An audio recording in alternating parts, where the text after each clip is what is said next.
What is good, people? What is good, people?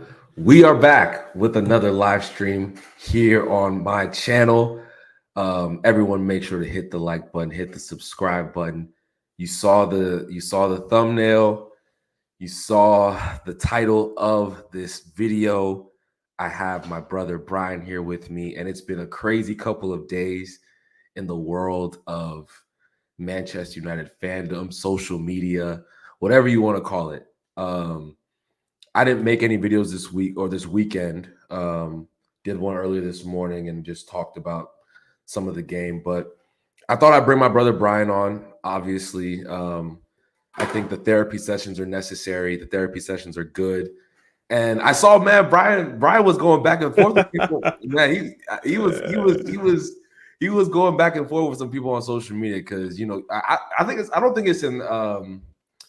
think it's an exaggeration to say your Twitter page is one of the more recognizable ones in the Manchester United sphere. I don't think that's an exaggeration. You were getting a lot of hate comments because of your opinions on one Bruno Fernandes. And I'm just gonna give you the floor. What are you feeling after this weekend? What are your thoughts on the fan base and where the fan base is at in terms of certain players and opinions on how we played and if we actually performed well? Like, what are your thoughts right now? Yeah, I mean, it's hard to judge United, after what happened last season, right? You don't want to judge in a sense of kind of putting everything on last season and kind of looking at it at that lens. There's new players, they're Mm-hmm. trying to play a new system. You want to be fair, and I try to be fair, right? I try to be fair as I can possibly be when it comes to evaluating Manchester United, but I'm a fan and I have emotions. So when we drew the game with Palace, I literally put down my phone, went to go take a shower because I didn't want to tweet in the moment because I was upset because we played well enough to win and win pretty comfortably. And over time, I started, you go back, you mental image, look at the game, look at highlights, rewatch everything, look at the stats and everything, and you start forming stronger and stronger conclusions to what you actually saw. So over time, I started tweeting about what I saw, and what I saw was a team that played really well in the first, I would say up to even the 50th minute, 55th minute, something like that. We dominated the ball. Ericsson was very key to that. Zexi was very key to that. Ahmad was very key to that. Um, but we didn't score, and so you start looking at, okay, what's wrong? What's wrong with the team? What happened? Where can we improve? Where can we get those marginal improvements to make this team more efficient, or a team that can score more goals, or a team that can continue to dominate possession and play like that? Because that was good. So I said, as I have done for a while, I don't like talking about Bruno Fernandes because the fan base, I've never seen anything like it. Bruno Fernandes is the one player in this, not just him, Marcus Rashford as well, but Bruno Fernandes, for some reason, the way fans view him, I don't know if he warrants that. I don't think he warrants that level of, oh my God, we need to protect this player. Mind you, when Liverpool were at a very low place, they had a certain player called Steven Gerrard. And I knew how Liverpool fans talked about Steven Gerrard. He was a match winner. Gerrard on his own won games, and not just small games, big games, Champions Leagues. It's like things like this. He didn't win the Premier League, obviously, but he's top five Premier League midfielders, undoubtedly. Manchester United talk about Bruno Fernandes the way Liverpool fans used to talk about Steven Gerrard. And he's not that level. He's not that level. I when I look at Bruno, I'm like, okay, are you gonna win us this game today? He rarely does that, number one. People like to talk about his stats, his numbers, all that kind of stuff. And you look at the efficiency, the amount of freedom we give him, he should have those stats. We give him the freedom to move about the pitch, do whatever he wants. When we give him actually a more disciplined and restricted role, his influence is actually not that great. You can see highlighted again against Palace. He was losing the ball when, like, so it was so stark. It wasn't like as if he was even attempting crazy like creative moments. He was just losing it from simple passes, poor decision making, not able to take the ball on a half turn, not able to take the ball under pressure, not able to receive the ball in tight areas, not able to pick your head up, see the pass before you make the pass. When I see a player like this, one of our best players, who's supposed to lift, your world-class players are meant to lift your team. They're supposed to be your ceiling raisers. Bruno is not that. He's unfortunately one of the players that actually drop down the technical level of the team. So much so you have to make up for it by buying a striker like Xerxes. The people not understand the reason why we need Xerxes is because Bruno is not functional in that way. He doesn't create enough for a number 10, for a number 9. He's not good at carrying the ball. He's not good at providing the ball on the plate for a striker. How many times have you seen Bruno just put the ball in and you're like, Højlund has to finish that? Very rarely. And it's not just Højlund. I go back to when Cristiano Ronaldo was here. I go back to even when Cavani was here. If anything, Pogba was the one really supplying Cavani quite frequently, especially when Pogba moved on to the left-hand side. So what was Bruno good at? Bruno was good at being that player in a counter-attack system that was able to play balls in behind. Right? When we had Greenwood, we had Martial, we had Rashford. You know, that's Bruno all day. Bruno will do that. But when you're playing a low block, when you have to be cuter, when you have to face something like what Manchester City faced against Arsenal, you have 9 men behind the ball, 10 men behind the ball. Bruno's not your guy. He's just not. And if Manchester United are going to continue to dominate possession, if they're going to continue to go, put teams under pressure like that, you're going to start seeing more and more and more like glaring, like it's already glaring, but you're going to see the wider fan base start admitting, oh my God, Bruno, he's not doing what he needs to do. If we're playing counter-attack like we did against Manchester City in the FA Cup, where Bruno can, he has this space, he can play people into space. Yeah, he can do that, But for the most part, if we're going to dominate the ball against teams where we should beat them, home and away,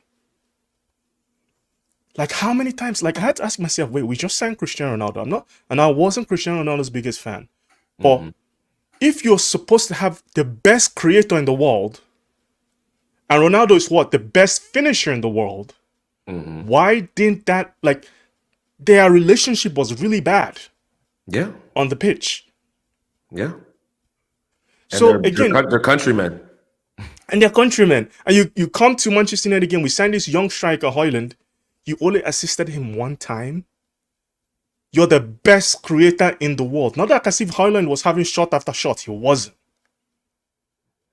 You're supposed to be the best creator. This is the best creator in the Premier League. Come on. Yeah. Come on. No, I am on board with literally so much of what you're saying. And you know what, Brian? I'm going to be honest. I wasn't too fussed about Saturday. And let me tell you I wasn't. why. I wasn't either. Like I went to the bar to watch the game. I went to Solas. I was with my buddies. We're drinking some brews, whatever, and I just left the game feeling like this is who we are. Why am I going to raise my voice past what I'm doing right now for what I already know? Yeah. For what I already know. Like I saw so many big Man United content creators. So many of them act as if what we're seeing is like new. Oh, we need to talk about Bruno. What are you what are you talking about? We need to talk about Bruno now. Right now, we've been saying this for like 2 years at the minimum. We've been saying this for 2 or 3 years, and everybody's all of a sudden is like, "Oh my gosh, we need to do something about this guy, bro." We've been saying this forever. Like, there's certain people, there's certain ones of us.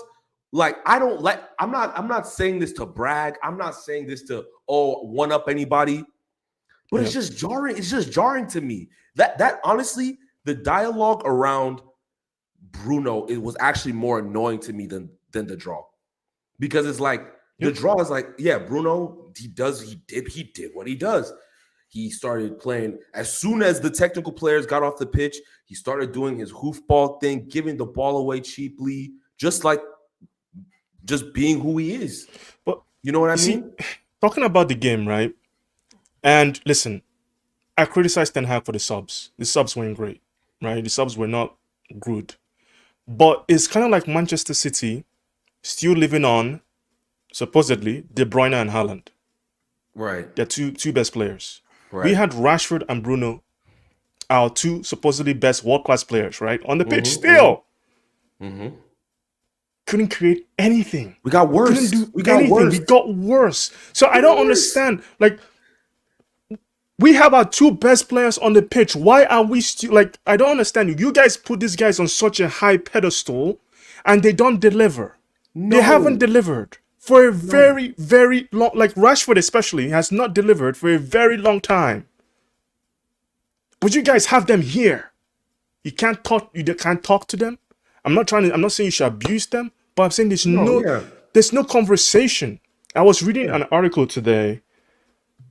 Ben Jacobs is here and there, right? He sometimes he waffles quite a bit, but I will be very disappointed in Ineos if they have plans of having Rashford be a starter next season.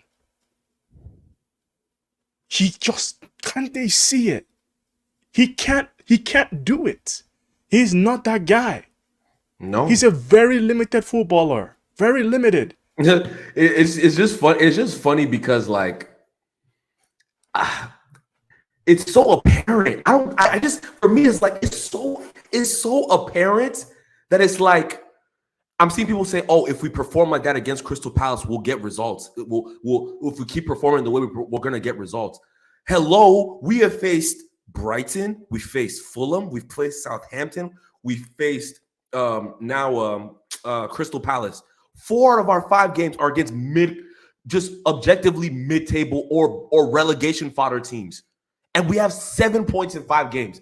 And you're trying to tell me that, oh, if we keep doing this, bro. The fact of the matter is, if he keeps playing Bruno and if he keeps playing, and I don't even want to, I'm not going to bring up Marcus because this isn't on Marcus, but like if he keeps playing the same players and then doing the substitution patterns, it's just like it's crazy.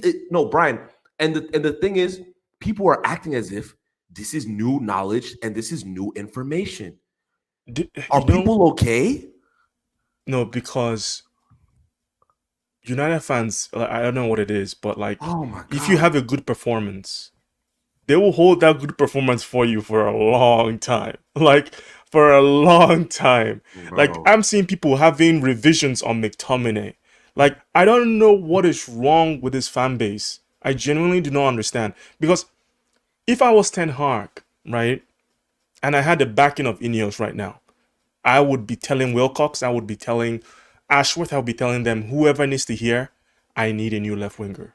And I need a new left winger ASAP. Now. I need a top new left winger. This is a priority. I need to replace Bruno Fernandes. If he is not having these conversations as a coach, he is going to fail at Manchester United. End of story. It's his job. It's his job. Listen, his job is to manage the team and say, look, that player's underperforming. That player is doing the. Ineos is meant to identify and recruit the players. But if you don't say, listen, I can't get a tune out of these guys. They're making my job harder. What do you want Ineos to do? The players that he needs to be talking to them about, he's not talking to them. He's not talking to leadership about them. I guarantee you he's never said, I need to replace Bruno Fernandes.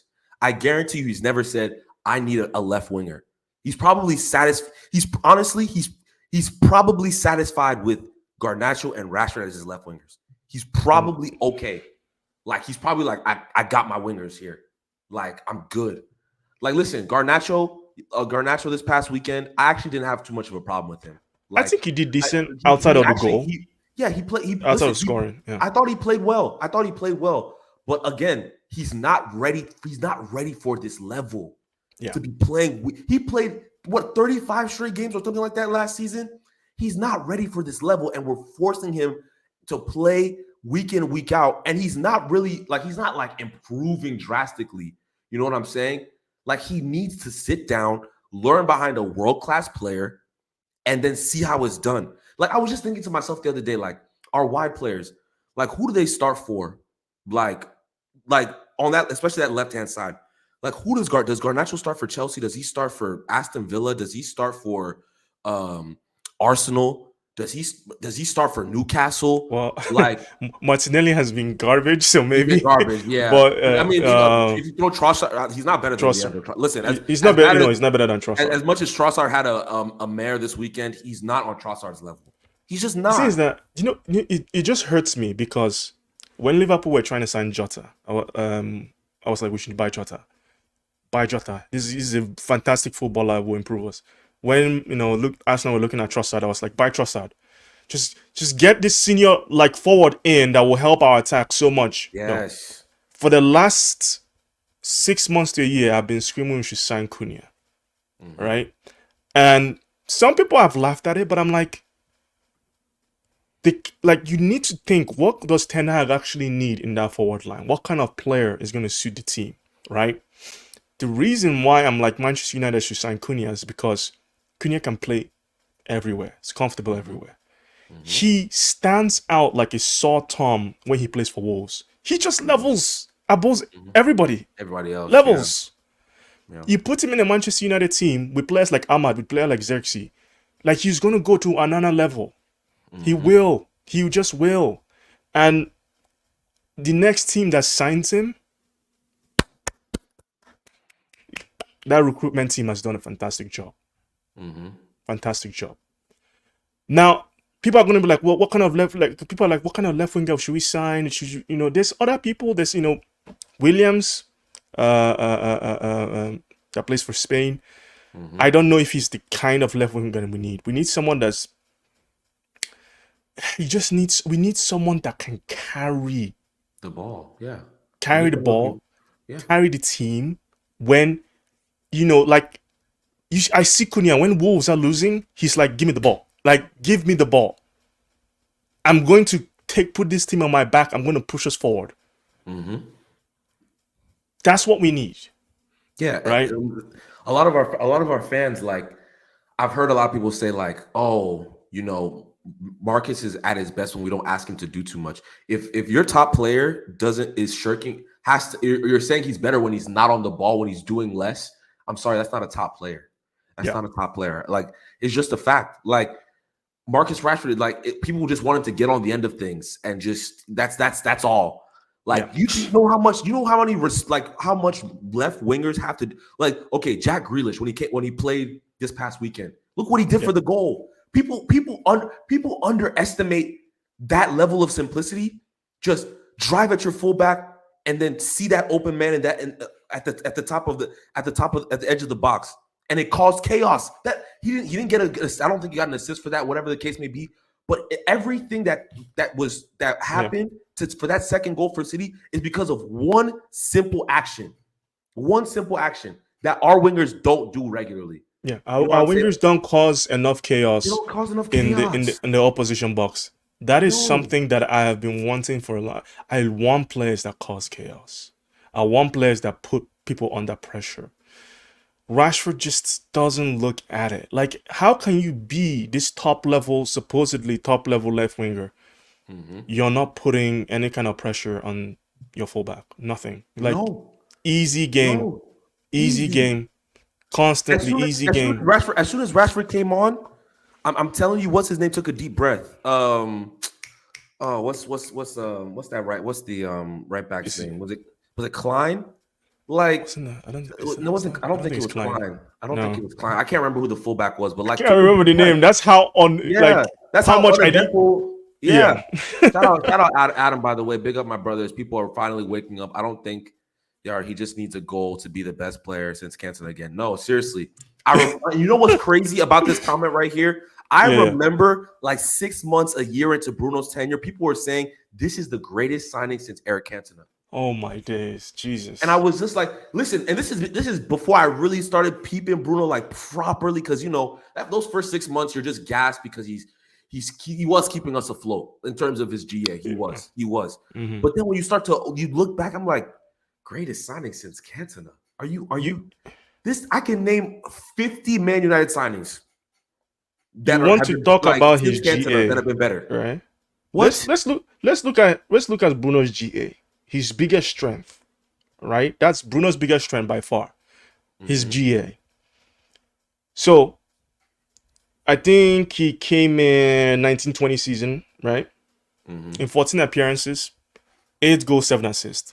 Fantastic. I'm not going to deny that, right? mm-hmm, The next season, 18 goals, 12 assists. Again, really good. The first 2 seasons. Then that 21-22, we see a huge dip. 36 appearances, 10 goals, 6 assists. 6. mm-hmm, Okay. 22-23, 8 assists. Very bad. mm-hmm.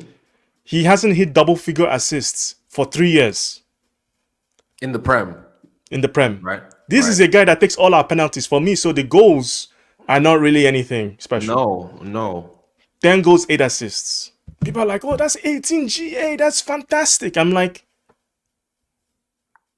Cunha plays for Wolves, right? Mm-hmm. Let's look at his GA from last season. Yep. 12 goals, 7 assists. Bruno got 10 goals, 8 assists. One is apparently, the other is world class, magnifico, Yeah, fantastic and he's doing player. that for a Wolves team with bare bones talent around him. They didn't even have a striker last season. Cunha was playing everywhere for them. Left wing, striker, attacking midfield. He was playing everywhere. Yeah, yeah. It's like the concept of creativity is just very like I saw a clip. Let me see if I can find this clip of Ricky. Like it was so good. Like people just don't understand this stuff. Like in terms of creativity, like he's not a creative player. Like I don't He care. I is don't. I don't care what the numbers say. he's a high volume High player. volume, low efficiency. There's a Yeah, it's just it's I don't think people understand. Like people say, oh well, KDB loses the ball a lot. Man City have the ball constantly, and they're constantly putting balls into the box. Like that counts as lost possession. Like if you're putting dangerous ball, we're not doing that. It's how you lose the ball. You see what I'm and saying? Like if well, you like Messi used to lose the ball a lot, right? yeah, But of course, yeah. he is even though he's losing the ball a lot, his efficiency level was through the roof. And Like do you know what it unlike is? anything we've seen before. We've misprofiled him, and I've said this several times. Bruno Fernandes is not a number 10. Mm-hmm. I said this. I got so much abuse. I got so much heat. Mm. His former manager at Sporting said the same thing. Bruno Fernandes is not a number 10. He's a number 8. Mm. Bruno Fernandes is a skinny Arturo Vidal. That's what he Mm. is. Mm. That's who he is. I like that If one you actually. actually watched Arturo Vidal But and Arturo you Vidal watch Bruno was fantastic. Fernandes, Arturo Vidal was a pretty good player. He was a yeah, pretty he was he a had proper he, player. he had his physicality and ball carrying that Bruno doesn't have, right? Mm-hmm. But that's why I said he's a skinny Arturo Vidal. Yeah. Misprofiled him so badly. I know. Shout out my brother Staffy for hopping onto the stream. Was good, Shout brothers. out. What's going on, bro? I feel like I haven't seen you in a minute, man. How I was are you? getting jealous, bro. I saw Elite Pundit getting all the attention. So I was Oh like, my bad. let me hop on. I was like, how's he getting all the attention? Shout No, out man. Adam. I see Adam in the chat as well. Shout out Adam. Good Shout to out, obviously, Elite first of Pundit. all, good to see you, Staffy. Hope you're doing well, man. It's been a minute. And But I'm good, bro. man, Nice. we're just doing a little therapy session, man. Brian and I do this maybe once or twice a week, man. But how are you Yeah. feeling, man? How are you feeling about this weekend? I was telling Brian, like, I'm indifferent. Like, I'm not too fussed. Like, this is who we are. Like, this is who we are, and not much is gonna change. Like, what are your thoughts about where we are right now? Who we are sounds like we're talking about Ainge here. I It's know. who we are, mate. It is who we are. Yeah. I missed I was watching you guys earlier, but I had to take a quick call, so I don't know exactly what you said in the last few minutes, 10 minutes to be exact. But I heard you guys talking about Bruno, You're talking about how some people were surprised, and it's like I forgot who tweeted. I think it was Double A tweeted, and he was like, "Oh, who would have thought that Ericsson is the perfect person to play in the midfield for this?" I forgot exactly what the tweet is, and I just added, I tagged Adam, and I was like, "Well, Adam said that." And the point is not just to like blow smoke up Adam's ass. Like Adam is one of many that's been saying the same thing. And I can speak Yeah. for you three, sorry, us three here, that we've been saying that as well. So it's like as much as Adam, I rate you, and Adam is probably one of the smartest people I know. It doesn't take a rocket scientist to know that. And we're the proof. And I'm just like, I tweeted today something, and I think Elite Pundit, you actually retweeted it, something like that. Yeah, I did. Someone was like, "Oh, but this beats the myth that we can't play what's it called, possession based football with Bruno." And I'm like, "No, well, there's a difference. You could play possession based football in spite of Bruno, and that's what we did on the weekend. It just could get better if Bruno's not there." Because let's be Exactly. honest, as much as Bruno harms the team, I mean, there's still enough players on the pitch. We saw that against Palace that can actually move the ball and make us look good. And the proof was there. You have Xerxes, who's good on the ball. You have Ahmad, who's good on the ball.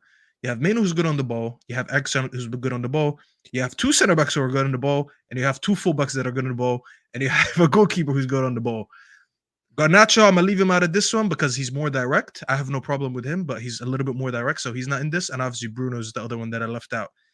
That's 9 players from the 11 that could play ball. Of course, we're destined to look good, you know? And it's better. And this is why I'm saying, like, it's not even the tactics for me. It's just that our floor has improved. And Mhm. people didn't see that. And I don't know why people didn't see that.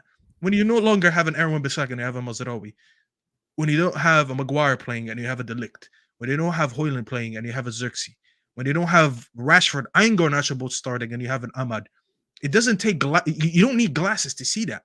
You know what I'm saying? Mhm. It's very simple to see. And the next step for me is, and I don't want to ramble on for too long. Me and Griggs were speaking, we were doing the watch along together, and we both came to an agreement that Ericsson has always been the right idea, but maybe not the right person in terms of him just being old. He has his heart condition. He's not really that physical. He's not in a state in his career where I'm like, oh yeah, moving forward the next 3 years, we got to play Ericsson. No, it just proof once again that you need to go into the summer and you buy the next Ericsson, or you buy a younger version of Ericsson, or you buy someone who's at least remotely similar to Ericsson. Because we didn't do that this summer. We bought Ugarte, and last summer we signed Mount, who's not similar to Ericsson or what we need. So I'm just happy it happened because it just woke up the people that you think it's common sense and they would see it, Mm. but they didn't see it. So it's like, It- now did you see it? Now can I finally move No, forward and be like, literally. all right, we're There's finally still aligned? so many people who don't want to see it. Like, it's Yeah. frightening. No, If you want to talk about Bruno, especially on Twitter, which is a cesspool, you're gonna get so much abuse, man. I've got Get off so my much feed, by the way. abuse. You're on my feed too much. That was the I dumbest tweet I've ever listen. seen about. I tweet a lot, but I got so much abuse about Bruno over this past weekend, and it's what it is. Fine, it's what it is. Like, I've dealt with it for the last couple of years. I remember, I think it was beginning of last season, where I suggested, would you sell Bruno Fernandes and Marcus Rashford? Some very big accounts with over 100K followers were like cooking me. They're living their lights out of me. I said, cool, fam, no problem. It's all good. But what has changed? Rashford is still shocking. Bruno is still Bruno. And now we're at a place. Listen, whatever happens with Ten Hag, it happens. I really don't care. At the end of the day, Ineos are going to see if this man is good enough or not, and he's going to get sacked. Whatever is going to happen is going to happen. But improving the team is paramount to me, and we can easily replace Ericsson with someone that can do their jobs. There's a number of players that would do that job pretty well, that can do what Ericsson is doing. It's not hard. It's really not. The question we need to ask ourselves is, do you want to keep playing Bruno in this system? Because you need to take him out. It makes the life of everybody, other midfielder, difficult. This player has lost his legs. Ericsson can't run. Everybody can't run. I'm like, okay, this is a simple fix. Every midfielder that plays with them, all of a sudden they become worse. How was that? How does that happen? How does that happen? It's a simple fix, because you can have your two ball-playing midfielders and have an Ugarte just sit. Yeah. and Literally, protect the defense. Manu Like, it's a Eriksson, simple fix. Ugarte. What like Manu Eriksson, Ugarte, fine. And like, and then it's just like here's my issue is like I said this earlier, Staffy, is like people are my frustration are people are acting as if this is like some mystery. Like this is something that just where is this coming from? Like, oh my God. I'm like, bro, he's literally been playing like this for years. Like literally been playing like this for years and years and You know what the years. And issue it's is, like, Temi? The issue's always been with the stats.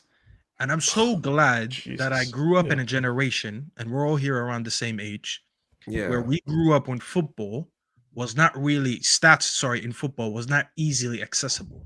We yeah. used to hear about stats if the commentator says something or if they put a visual at halftime or something. Right Mm-hmm. now, people are so fixated at stats that they don't want to watch the game and understand how do I apply these stats to the eye test.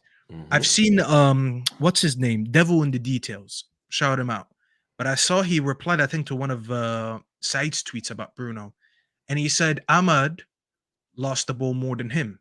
So Said was like, no, he lost 34-17, I think. But he was Yeah. like, yeah, but this guy passed 115 times and this guy forgot passed for how many. So I saw that. technically, Ahmad's ratio is worse. So I'm like, all right, statistically, you are right. I can't argue that because the percentage shows that Ahmad is worse. We're taking away the fact that number one, Ahmad, as a winger, he will never get the same amount of touches as a midfielder. So we Obviously. already know that a midfielder is always going to get more touches, especially when you're Bruno and a lot of the game is centered around you, especially after the changes. We start playing through him more. So it was inevitable for him to get more touches. Secondly, I watched the game and I could tell you that Ahmad was getting doubled most times. In that first half, he didn't really get change off his defenders because they wanted to lock him down so we can go down Garnacho's side, which is why Garnacho had 2 chances to score because they left that side easily open, but Ahmad wasn't open. I cannot put it to a stat to why someone was dispossessed while he was getting double teamed and someone else was given the ball about 3 times in one sequence of build-up, unpressured, unneeded, and it was just his decision making. But there's no stat to show that. I would have to sit you down and be like, Temi, watch this, see who here was forced to lose the ball and who willingly lost the ball because they made a dumb decision. When Ahmed lost the ball a few times, we won corners off it. When he tried to cross the ball and it got blocked, that's technically a possession lost because no one else got the ball. So it's an unsuccessful cross. But people don't understand that because he took on someone and the ball got dispossessed and went out, we got a corner from it. I'd rather you do that when you're getting double teamed, especially, and you have to take on your defender, versus when we're just moving the ball around the edge of the box and Bruno just goes for a Trivela and it just hits off someone and we miss it. What was the need for the Trivela? How come Mino or Eriksson didn't do Trivela? Why does it always have to be you? That Trivela highlighted the problem with Bruno. The reason why he went for that shot is because he doesn't trust himself technically. Yeah. And I shit you not. If that's De Bruyne, he receives that ball, he shifts it to his right, and he's whacking it in the top corner. Yes, 100%. Easy. And this is the and you're spot on. And Elite Ball, this is a great question. Ask Staffy and Brian what the ideal midfield 3 is. I said this to Brian maybe a week and a half ago. Like 3 out of these 4 midfielders need to be on the pitch at all times. Ugarte, Casemiro, Eriksson, Manu. 3 of those 4 need to be on the pitch at all times.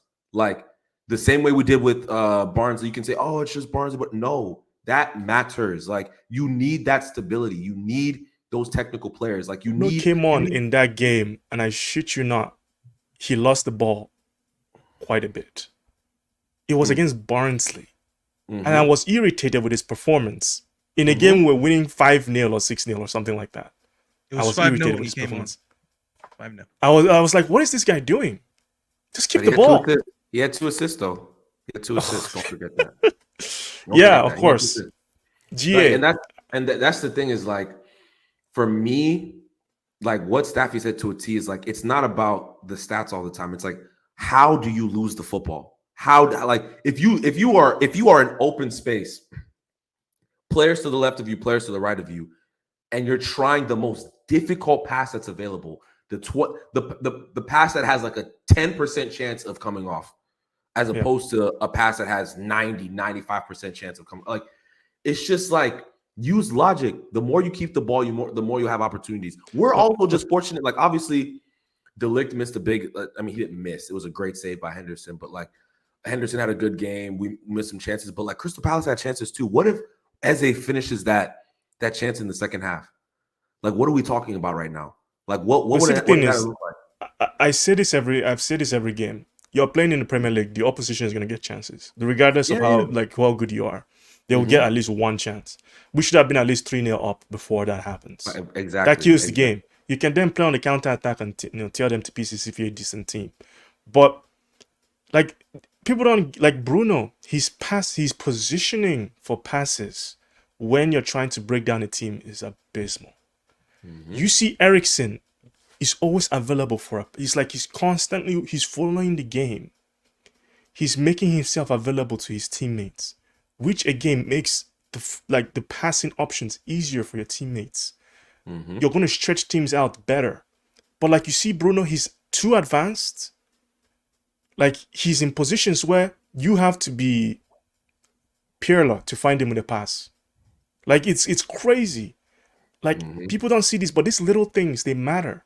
Your positioning, your ability to shield, your technical security with the ball. Like even though Ahmad was getting double teamed, his technical security was so good, that it allowed us to switch plates over to Garnacho. Exactly. So and that's what you need. We need more of those players. We need all of our players to be like that. But if you're carrying 2 or 3 people, you can't do that. But also if you're Bruno, right? If I'm a team, you just need one player to really mark Bruno, right? So he's not drawing opposition players to him. If De Bruyne is on the pitch, you see there's 2, 3 almost all around him all the time, so other people have space. Bruno, why would that matter? He's not gonna find like. So again, you have another player on the pitch that is not being effective, which reduces spaces for other players. You give Ericsson time and space on the ball, he's gonna hurt you. He is going to hurt you. Let's see. Let's watch this clip because I saw this clip this weekend. Shout out Ricky, friend of the channel. You feel me? I don't think people think this man is crazy. I think a majority of the fan base think this man is crazy, but he talks so much sense. It's just like if you just sit and listen, he doesn't have to speak about stats. He doesn't have to speak about any of that. He's just telling you the raw truth about what we are. Let's listen to this real quick. People don't grasp what being creative is. I've said this on here about 5 times. These two still don't get it. You probably won't get it. It's about moving the ball around the team. Don't worry who is the final player who puts the ball in the box that ends up being a chance. Creativity is a team thing. Trust me. Yeah, I do agree. City, it's a team thing. Don't worry who the final man is, who gets, because they move the ball around until they get the right moment to put somebody into a good place to put the ball across the face of the box. Whoever that player happens to be, good luck to him. Do you understand what I mean? But it's something that they've worked. I mean, Kyle Walker probably puts as many good balls in the box as Bruno does because he gets played into them positions by City. It's a team thing. And moving the ball around the team is creativity. Xerxes, his goal against Fulham, he understands. He gets the ball, turns to his right. There's a simple pass on. He gives the simple pass, gets himself in the box, gets a goal. That's creativity, whether he ends up getting the goal or not. He understands where to pass the ball and where to go on the pass. Why do you think that team game? Yeah, it's spot on. He's just spot on. He's just spot on. Like people are so obsessed with the numbers and all this stuff that really doesn't matter. Like it's if the team performs well, if the team is moving the ball around well, I promise you're going to score goals. Like City, they're scoring 85, 90 goals in the Premier League season. We're stuck at like 58, and people are talking about we have the best chance creator in the league. How does that work? How does that work? We had 67% possession last game, okay? Yeah. How many of these big chances came from Bruno? None of them. I genuinely don't know. Yeah. None of them. I'm telling you, none of them. Yeah. And he was on the pitch, and none of these chances came from him. The passes that went into what's his name? Garnacho, the one he took with his left and the one that he hit the bar. One of them came from Delo, and one of them came from Xerxes. Now, if you ask the common United fan, who is more of a creator, Bruno or them two, they'll say Bruno. But how come in a game where we dominated the ball, they got the chances to create something, and he did it? He created one chance to Xerxes from across that what's his name?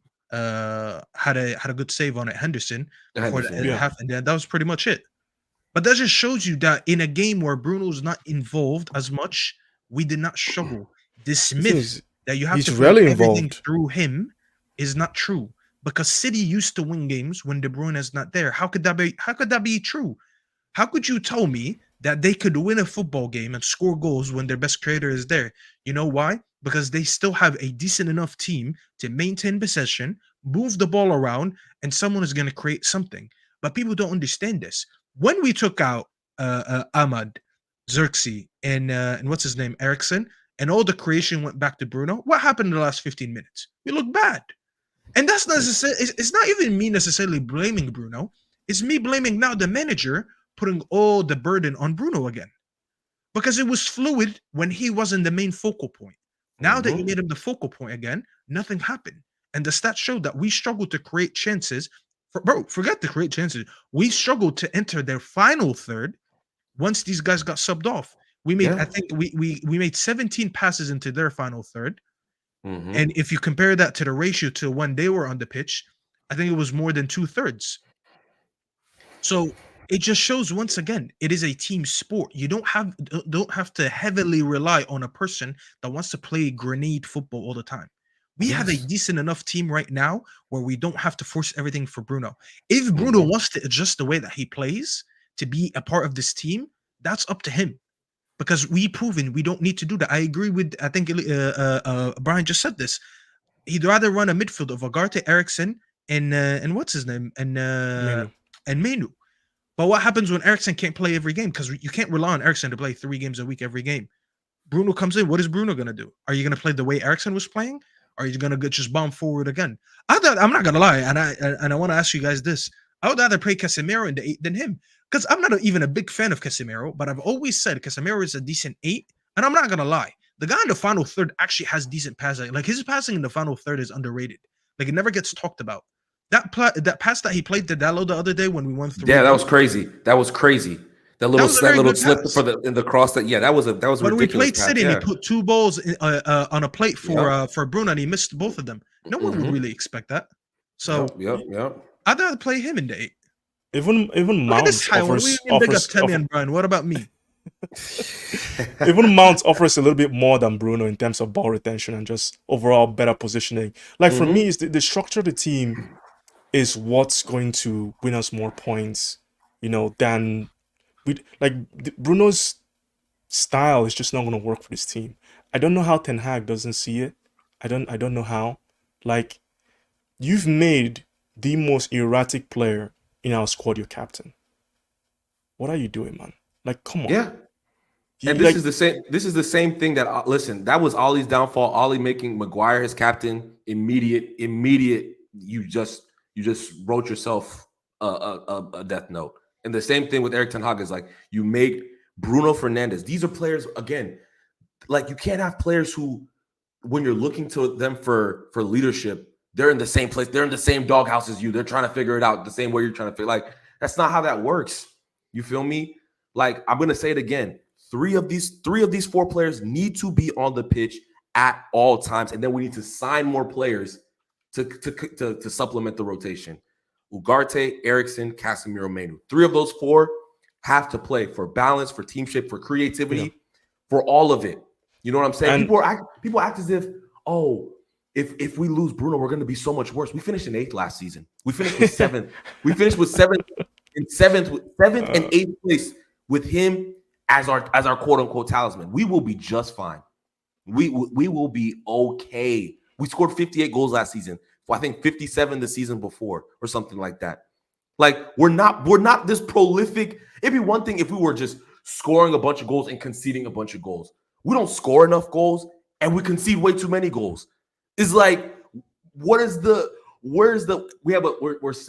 5 games in, a goal differential of 0, 5 goals scored, 5 goals conceded. Like it's the most bang average, and we haven't faced any real comp except for Liverpool. Well, the games will come and we'll see what's going to happen, because I can tell you what's going to happen right now.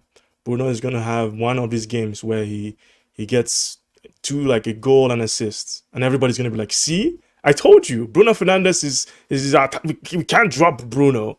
They And I'm wrote gonna, off my captain. My captain is back. Yeah, I know. like, he's back. You're gonna see all the Twitter accounts, you see everybody. You're gonna see, like, and I'm like, oh my god, I've never seen a bigger case of cognitive dissonance. The whole fan base is just blind, like willfully blind, and It's that period. they don't want to. You know what it is? They don't want to accept it. Why they don't want to accept it is because they don't want to have to think of the thought of replacing the player. That's Yeah. I've clocked it. This is Manchester United's biggest problem. And do you know why? Because for years, to be fair, for years, Man United have struggled to replace players. Good players, bad players, we've struggled. We can do that now. Okay, guys, we can do that now. You don't have to hoard players. We can sell and replace. We can do that. People were saying we shouldn't let go of Wan-Bissaka. Are you mad? Do you see what Mizraoui is doing? Oh, and now look, Brian. Now they're pause, but He's now they're over. sucking him off. And I'm like, Yeah. I've been telling you, bro. It's not even a Mazraoui thing. I said, bro, most fullbacks out there will come in and they'll do a better job offensively than Erwan Bissaka. They said, but what's gonna happen when we need to defend against this play and that play? And I said, Yeah, we'll be you fine. don't have to defend as much when you keep the ball. How many times have you seen Mazraoui in a one-on-one situation and you're like, I wish we had Erwan Bissaka today. He would have cut off that ball. We don't find ourselves in this situation. Yeah. We've averaged 62% possession in our last 2 games. And I'm not even talking about the Barnsley one. I'm talking about the Premier League games. 62. Last season we don't get that enough possession. And it's not even the tactics, I promise you. It is solely that most of these players can do the basics, which is touch the ball, pass, and move. Touch the ball, pass, and move. No more forcing it down the line. No more spinneroonies from Aaron Wan-Bissaka. No more forcing the ball to your 2 wingers. That all they want to do is just bomb forward and run and run and run. And they don't get that, bro. It is so simple. And I can't believe people don't say it. Go ahead, Temi. I think you want to play this video. Yeah, no, this was from last year. I think this was the Bayern Munich game. But again, I got killed for this one. I got killed for this one on TikTok. People were giving me some shade, but this is the same conversation. These players are going to get this manager fired. Your favorites. Can we talk about Bruno Fernandes today? What did he do? What did he do? Ten Hag is shoehorning him into this side. We would have been better served. Literally anybody on the pitch. We could have put Mason Mount on the right. We could have put Mabry on the right. We could have started. Name your bench player. We could have brought Pellistri on instead of Bruno to start this game. Anybody would have been better. Terrible. Again, boneheaded decisions time and time and time again. People are saying, oh, he doesn't look that good on the right. He doesn't look that good when he plays not in his preferred position.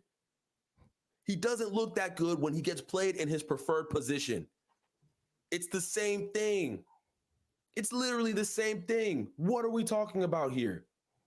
What are we talking about here? This guy, this team as it currently stands is a reflection of this captain. Like we criticized Harry Maguire tons. He should have never been the captain of Manchester United Football Club. But Bruno Fernandes should have never been the captain of Manchester United Football Club. He's not good enough. He's not composed enough.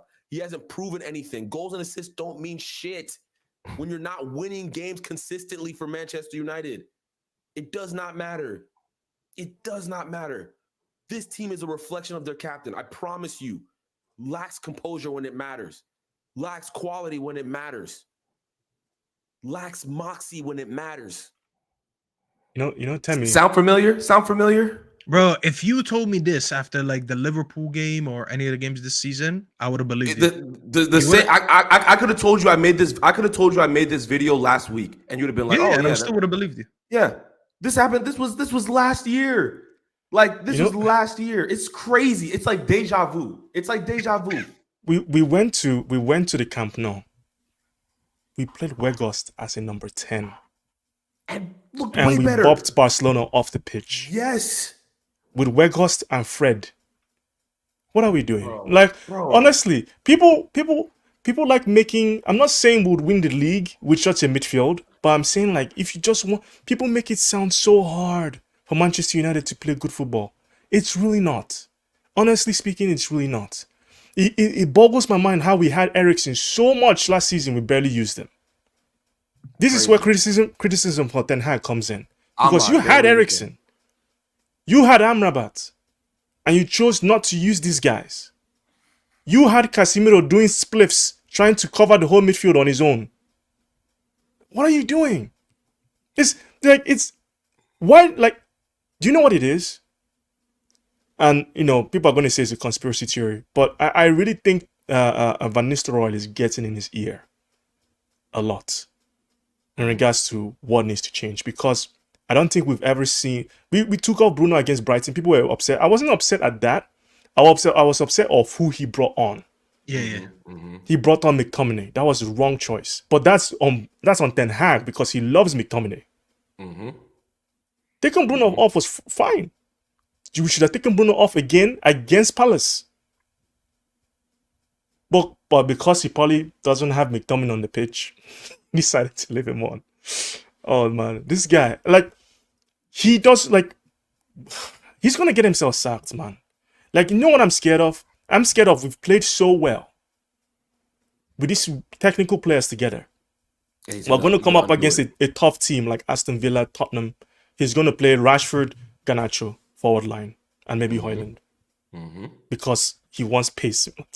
It's irritating, man. And honestly speaking, it's irritating when you think about it, because we have a team that can play better, but he's choosing not to do that consistently. If he changes the lineup, forget about 20. No, like, we should beat them with our academy kids. No offense to them, but if he changes the lineup against Tottenham, is our next league game, or is it Villa?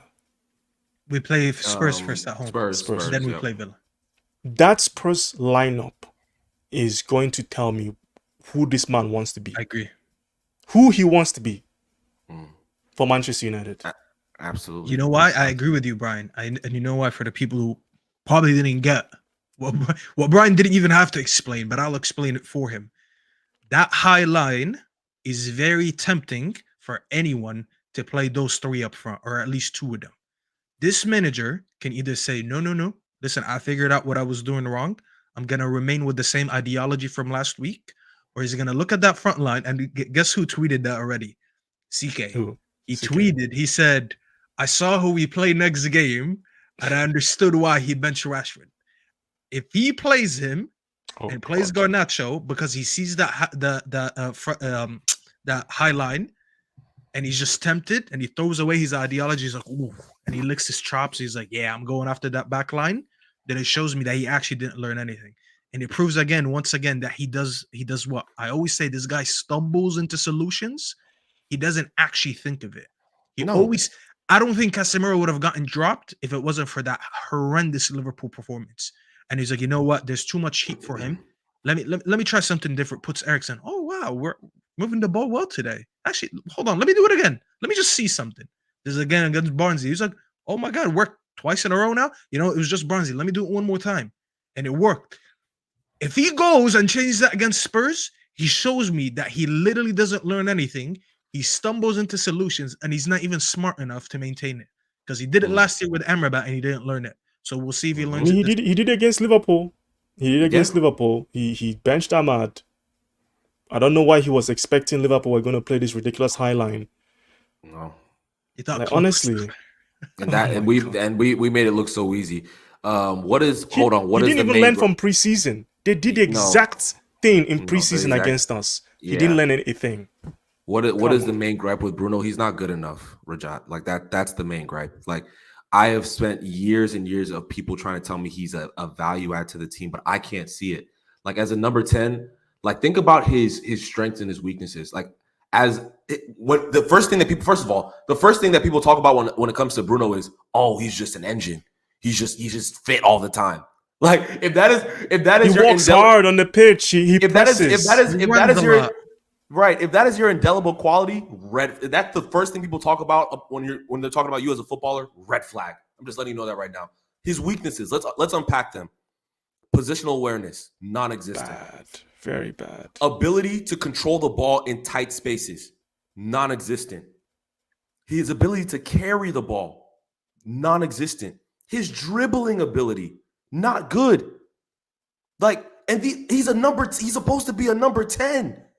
And these are things you absolutely need to have as a number 10. I was just thinking to myself, like, who is he? Like, people say, oh, like, there's a lot of United fans say he's a world-class player. Like, who is he? Like, which is the top, like, number 10? If we talk about the top number 10s in Premier League history, like, who is he chatting to? Like, I thought to myself, like, Mesut Ozil, Arsenal's version of Mesut. I was Arsenal's thinking version of exactly of Ozil. Is he even in that stratosphere? Jesus, no. Like, also, let's not even talk about Madrid. Let's not talk about Madrid Ozil. Let's talk about Arsenal Ozil. Listen, is he on that level? Ozil, he cannot touch. I'm sorry. No.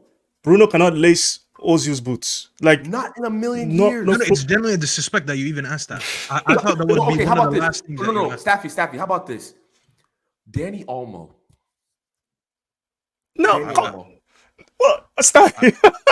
I'm just saying, like, no. These are players that, like, if I tweeted Danny Olmo is a better player than Bruno Fernandes, I will get killed. I'd have people in my Twitter. comments calling me crazy. Danny Olmo. Let me let you know, people. Danny Olmo is a better player than Bruno Fernandes. Is this? Bruno, but wait. How about this right here? Bruno is clear of Mount. Let's unpack this really quickly. Mason Mount has been, you can say whatever you want about him. You can say he's mediocre, this and this, cool. He's overpriced. Yes, that's a fact. Mason Mount was part of a functional team that made it to a Champions League final and beat a Pep-led Man City team. He played week in, week out for a Champions League team that beat Madrid on their way to the final, right? Other big teams on their way to the final, and they won that final. When has Bruno ever been part of a team that's won anything significant? Ever. Even in Portugal. People think it's a coincidence. There is a reason for it. Like, I'd rather you have maybe less technical ability than me that benefit the team than to you maybe have a better shot, a better pass accuracy, any of those things. The occasional worldly pass. Yeah, but you play to yourself and you're a detriment to the team. This is what I'm saying. When people throw stats in my face, someone sent this the other day in one of the chats that I'm in. That he has the most GA in, I forgot how many games, since Wayne Rooney. Oh, and I just laughed. Like, I genuinely laughed. Rooney was getting those stats. No. Brian, you're laughing. Rooney was getting those stats while he was sacrificing his own game to be around Ronaldo, to be around Tevez, to be beneficial to his front line. Rooney was never the focal point in the front line until Ronaldo left. And he was putting up these stats while doing that. Imagine we actually built the team around Rooney. That is crazy. People are actually mental to mention that. And Rooney, everything is catered to Bruno. I shit you not. If we had a young Wayne Rooney coming to this team, I think we'd never. I'd be confident of top 4. Yeah. That's how good Rooney is. Easy. Like a young Wayne Rooney, by the way. Like, you know what's so funny about this? Wayne Rooney has openly said, like, my most prolific season, I thought it was my worst season ever. Remember the season? I think it was it 2011? Was it 2010? When 2010. Thank you. 2010. Where he scored like 30, he had like 30 plus goals, whatever, and all. And he wasn't as good all round, but goal scoring he was through the roof. And that's to tell you he was aware of his capabilities. Like, he's like, bro, I'm better when I'm scoring less. Think about that. He knew that himself. He knew I am better when I'm not. When I am doing some of the grunt work. I'm making my team better. I'm like Rooney almost had a free roll when he was at his prime. He was just so much more intelligent. Yeah, I don't want to go down the nostalgia lane because it just pissed me off. But Rooney was so good, like, in what he did for the team. Ball carrying, like, he was everything. People think Bellingham is something. Rooney was. Another level. People are going to be like, oh, it's just nostalgia. Man, listen, Rooney can play in. If there was a player that could play in any era, it's Wayne Rooney. For any team. Easy. Literally. Any era, any team. He would have made any team better. When we played Milan, I think in 2007, the season before we won the Champions League, and that performance at Old Trafford. That performance. Oh my God! That was one of my favorite games. I've watched that game over at the. I've watched that game over and over and over. Yeah. Yes, like bro. it's just He was a kid levels. playing against men, What by are the way. what He's are 21, listen, Pick playing against Milan. Nesta on Maldini 21. and Gattuso, bro. 21. Pick Listen, Milan. Rajat, you said he's won the FA Cup, right? With all due respect, the FA Cup is not a major trophy anymore. It's not. Like I'm talking about Premier League, Champions League, shit, even Europa League. Like I'm being serious. Yo, Like that champion, that European League final with Ole, Final, man. Jesus he was Christ. bad. Oh my God. He was so That bad. performance. The semifinal, I think this was it. The season after against was it Sevilla? Like, bro, we've had so many stinkers. There was an AC. Remember when Ahmad scored his first goal for the club? It was in Europa. Yeah, I League. remember that game. I remember. The second leg of that tie, Bruno was so bad. And then we brought Paul Pogba on the left-hand side. He scored a goal. We went up 1-0. We won the tie.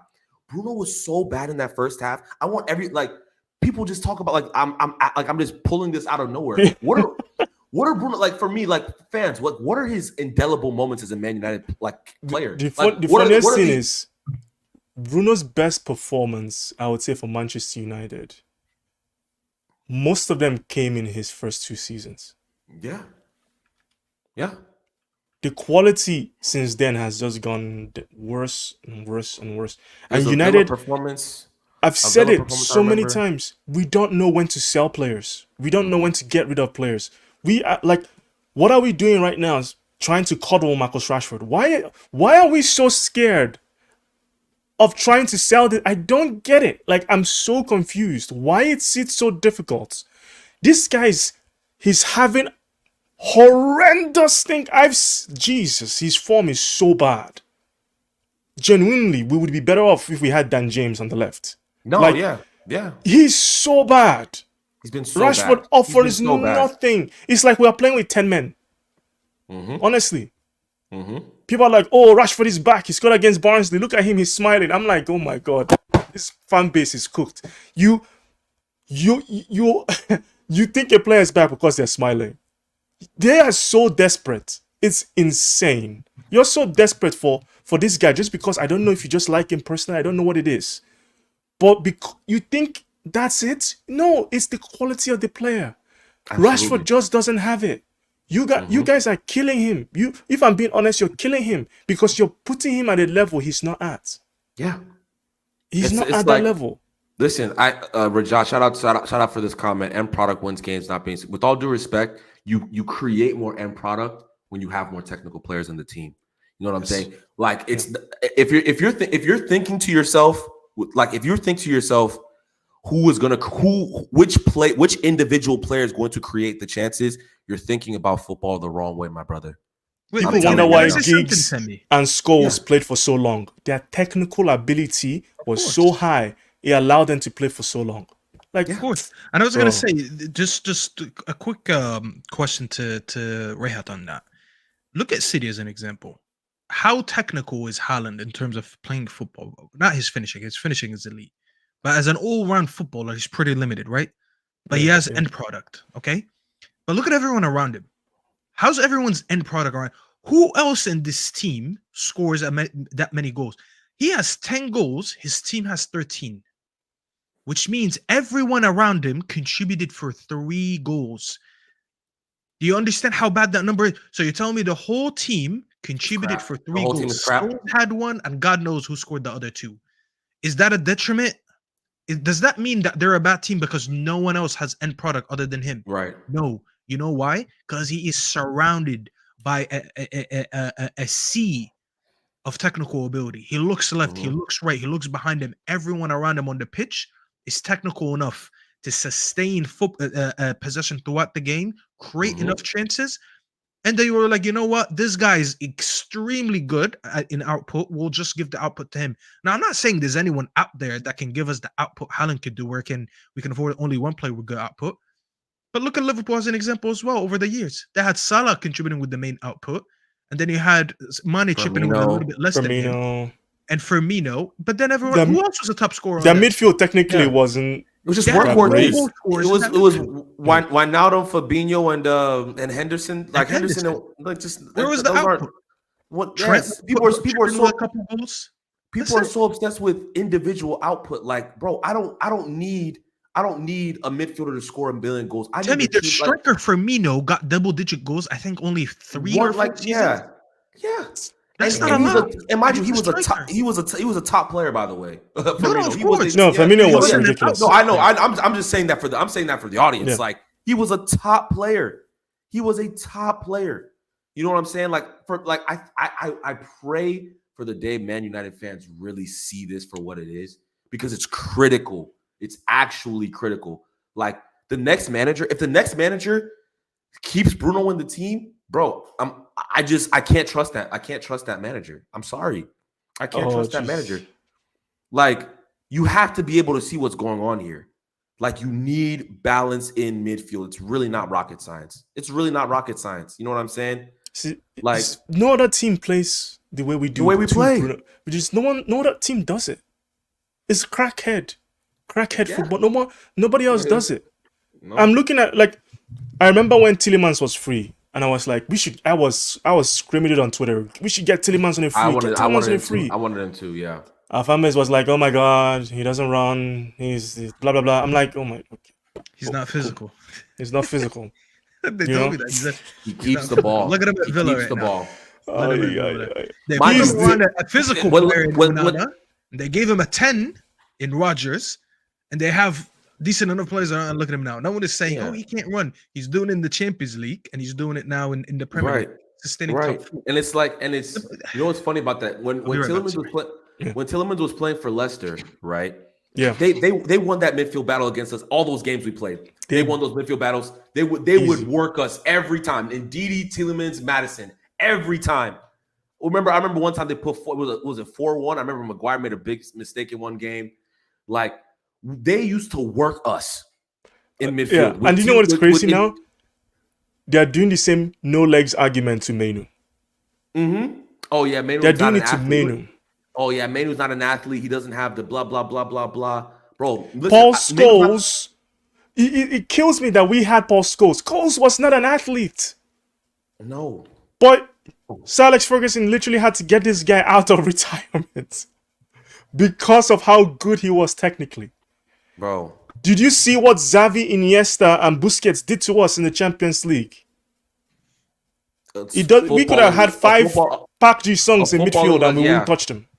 Football a lesson for the ages. Honestly, it's honestly a nightmare how good they were. But like, that's the thing is, like, people wouldn't appreciate people like if Bruno Fernandes was playing next to Paul Scholes, they'd be saying Paul Scholes is He has no is the legs. problem. He has no legs. They'd be Yeah, saying facts. they'd be saying Paul Scholes doesn't have any legs. Like, Oh, that's my how goodness. delusional our fan base has become. Like, you know what I'm Oh, saying? man. And Do you know- it's just Someone Go told me, "Oh, all we need is someone that will pass the ball to Bruno in forward areas." I'm like, then why the hell is he in fucking dude, midfield? why is he right? Like, Why is he in midfield? what are we doing? We get run over in midfield literally like week in, week out. Constantly get run over in midfield. We have one performance against Crystal Palace where we don't get run over in midfield, and people are like, "You see, we can play in a midfield with Bruno and have control." Like, bro, it's Crystal Palace, mind you. And then secondly, he wasn't the reason for it. He wasn't the reason for the control. If anything, he was negatively affected. If anything, he was getting in the way. If I'm Yeah. being totally honest with you, Like, he was getting in the and way. it's outrageous.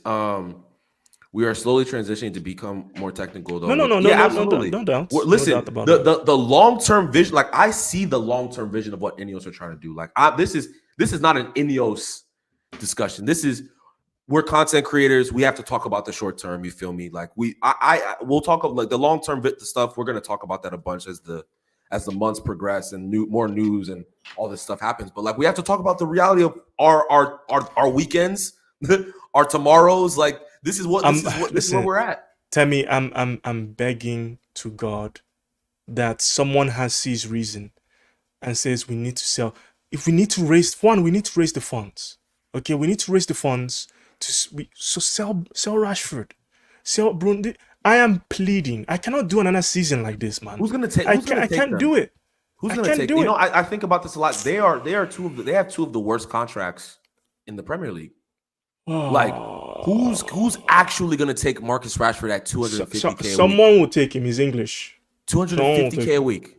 Someone will take 200. him. Well, Let's just look at the options. Would Arsenal take him right now? I doubt I it. don't know. Mikel Arteta is a crazy man, man.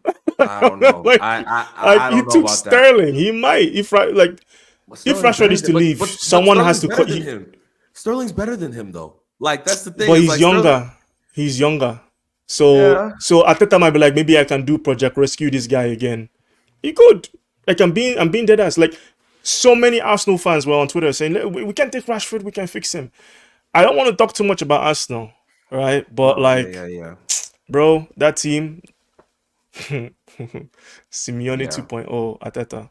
Yeah, no, they Simeone 2.0. listen, but now that Rodri's hurt, the league is that's the one player that City couldn't afford to get hurt, and he got hurt. Yeah.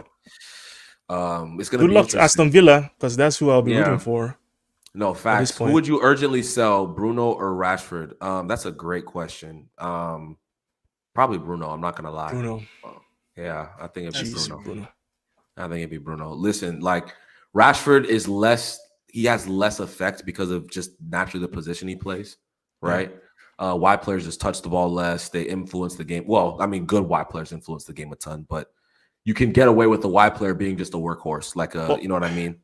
We've talked a lot about Bruno, but who would you replace him with ideally? What do you think realistically we can do? Realistically, I think I wouldn't replace him. I would just buy more number 8s. Like I wouldn't buy a number 10. I want to move away from the number 10 gimmick. Like I want to get back to like Pogba, Herrera, Matic, like something like that. You know what I mean? Yeah. Like that type of build of a midfield. I'm tired of this whole a striker, a number 10, and 2 wide forwards. Like what sense does that make? Like it just that's literally just suicide football. Like let's get back to 3 solid midfielders, right? And then wide players who are dynamic, right? And have at them. Listen, we don't have Ahmad is the only wide player, in my opinion, who has the ability to be a top player. But let's get back to that. Let's build from that structure. Ugarte, Eriksen, Menu. Ugarte, Casemiro, Eriksen, like whatever you want those the combinations to be. Let's get back to having a midfield that makes sense, guys. I got to sign off in like 5 minutes. Yeah. We got a Raven stream coming up in 10 minutes, but let's summarize real quick and maybe answer a couple questions. I know I saw a question of like Bruno's contract. Did they do that to get money for him in the future? Honestly, I still think he's a Saudi play. I think that's really long term. I think so too. I think he's a Saudi play. I'm gonna be real. There was a question about midfield threes. What would your guys' midfield 3 be? What would your guys' midfield 3 be right now? Ugarte, Eriksen, Menu, and some games you play Casemiro instead of one of Menu or Eriksen. So, but that would be my main 3. Yeah. How about you, Staffy? Say that again. Sorry. What would your midfield 3 be right now? Ugarte, Menu, and I want to start rotating between Casemiro and Eriksen, just down to the fact that I don't think Eriksen can play too much football. And at the same time, as much as people like to say I have a Casemiro agenda, I always said he's not a 6. Now that he's not going to be playing in the 6, and I trust the players around him, aka Ugarte sitting and Menu being there, I have no problem seeing Casemiro in the final third. He has a little bit of Bruno traits in him anyways. You guys know when he always gets the ball down the right-hand side and first touch launches it into the box. Bruno does that all the time. But the difference is Casemiro can pop up with a header. He can pop up with a sneaky pass in behind like he usually does. He couldn't be any worse, in my opinion, for the team than Bruno. And at least when we're out of possession and he's not left alone in the 6, so he's in the 8, I trust him to win a duel or 2. At least he'll keep the shape. So I'll go with him and Eriksen based on the game. And if Bruno wants to make it back into the team, listen, as I said, he just has to play according to what everyone else does.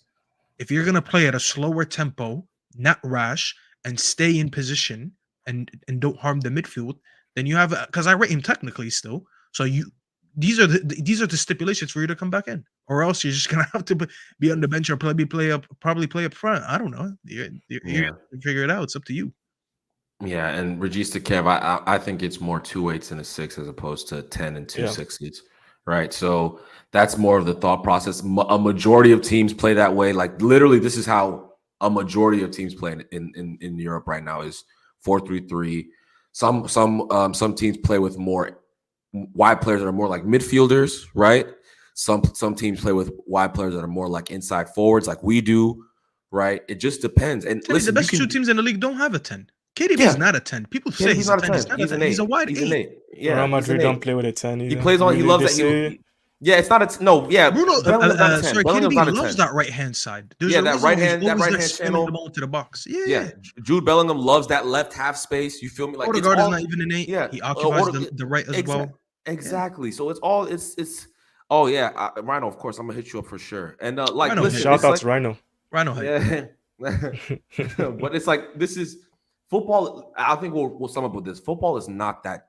It's not that difficult of a game. You know what I'm saying? Like, as long as you balance, if you can balance your team, you have a chance. Most of the Premier League teams that are competitive, the only reason they're competitive a lot of times is they just have a good team shape. like the mid-table teams, the talent level, the disparities in talent are drastic. But these teams can stay in games and keep them relatively competitive and upset team. We see upsets every weekend. Why? Because they have a proper team shape, a proper structure, a proper manager. But anyway, we're gonna sign off, guys. I'm gonna be live in literally 5 minutes, doing a stream with my guy, the Flock Rundown, and my guy Ryan as well for the Ravens, talking about our win this weekend. Make sure to hit the like button. We hit 750 subs on this stream, so Staffy, Elite Pundit, appreciate y'all for helping the channel grow. No, it was overdue, bro. I should have been here a while ago, but it was on me. No, of course, man. Of course, man. No, it's all good, man. I appreciate it as always. Guys, make sure to sub to Staffy TV. I'm actually gonna drop his link in the description in the description of the title after this. So make sure to, for anyone who's watching it back, sub to Staffy. Elite, my guy Brian, man. Just a wealth of knowledge as always, man. I think I brought on my channel. It's man. Maybe on mine yet. Yeah, man. You're Eastern time, right? So just Eastern, usually after 5 o'clock, I'm usually free. I don't want to go back to doing like a consistent United show, but it has to be with Eastern time or just American people in general. Yeah, because UK, by the time I do it, if it's like 10 p.m. and after for them, it's clipped. So I'm gonna pick a day and I'm gonna try to bring you guys on. So we can at least have a consistent panel where we at least speak like once a week. But I'm gonna shout you guys. But guys, listen, get Temi to 1K. Forget 750K. Yeah, man. We're pushing to 1K. I wish 750K. Yeah. 750. Yeah. Get them to 1K as soon as possible. Absolutely, man. The goal is 1K before December, man, and I think we can get it done, man. We got a lot of content coming out. NBA's coming out in less than a month now. So we better invite me for that shit. Oh yeah, we're gonna have a lot of discussions about that. But guys, I gotta sign off. Man, I don't watch any other sports. It's just Man United, stress and headache. That's all I get. But we're gonna tap in, guys. Appreciate you guys. Hit the like button, hit the subscribe button. We'll see you guys real soon. Deuces. Peace.